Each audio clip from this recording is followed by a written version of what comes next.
82-83లో అప్పుడు తెలుగుదేశం పార్టీ ఒక కొత్త రక్తాన్ని రాజకీయాల్లోకి ఎక్కించింది. మళ్ళీ వాళ్ళు పాతుకుపోయి మళ్ళీ వాళ్ళందరూ కబ్జాలా పెట్టేశారు. ఇంకా కొత్త యువ రక్తాన్ని కానీ రాజకీయాల్లో కొత్త రక్తాన్ని కానీ కొత్త తరాన్ని కానీ వచ్చే పరిస్థితులు లేవు. 2009లో అలాంటి ప్రక్రియ ఒకటి మొదలుపెట్టాం, అలా జరగాలని. కానీ అది కొన్ని పరిస్థితుల దృష్ట్యా దాన్ని ముందుకు తీసుకెళ్ళలేపారు బలంగా.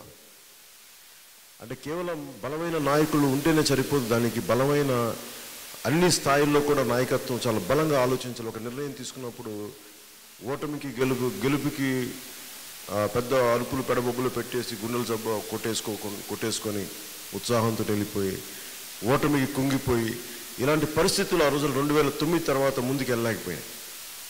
కానీ 2014 నేను చాలా బలంగా ఆలోచించి నిర్ణయం తీసుకున్నాను. ఎందుకంటే అందరూ నన్ను రమ్మని చెప్పి కోరుకోలేదు పాలిటిక్స్లోకి.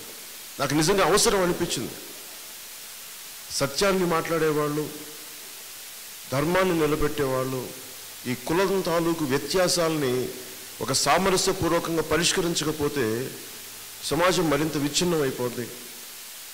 ఎప్పుడో మనం చిన్నప్పుడు ఎప్పుడో ఉన్న తెలంగాణ ఆంధ్ర సపరేట్ తెలంగాణ అయిపోవాలన్న గొడవ 69-72 గొడవ 2014 కూడా బయటికి రావడం, 2009 నుంచి 14 వరకు బయటకు వచ్చి విడిపోవటం, ఇవన్నీ ఏ సూచిస్తాయంటే ఒక సమస్యని ఆదిలోనే తుంచకపోతే, ఆదిలోనే కరెక్ట్ చేయకపోతే ఈ నాయకులందరూ వాళ్ళ స్వలాభాలకి పనిచేయటం వల్ల ఈ రోజున మనం ఉమ్మడి రాష్ట్రంగా ఉన్నది కోల్పోయాం.